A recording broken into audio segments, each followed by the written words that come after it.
Good evening, ladies. I was going to say ladies and gentlemen. Good evening.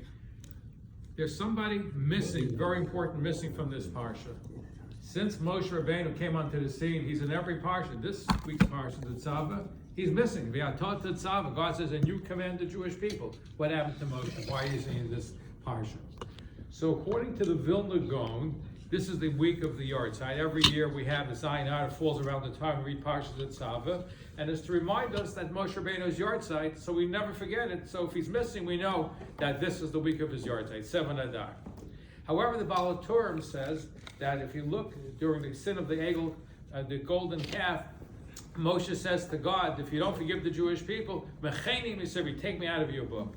So the Baal Turim says that the pronouncements of a righteous person, even if he makes it on a condition, it comes through. You got to be careful what you say. Since he says, take me out of your book, even though he was talking about saving the Jewish people from the sin of the golden calf, God makes it come through in the sense that he's taken out in this week's Parsha.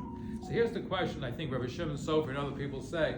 Moshe Rabbeinu was trying to do something good for the Jewish people. Say, God, if you don't forgive the Jewish people, take me out of your book. He gets punished for that? He gets taken out of the book? So Shimon Sofer says that, no, just the opposite. God's rewarding him because Moshe was a loyal servant. It's like, a king has a favorite servant who does such good work. He says, you're the king for a day. So Moshe said, you is like an affectionate term. You're the king for the day. You can make rules. However, I think Rabbi Yitzchak Meir Goodman from Far Rock has, I think, a very profound answer to this question.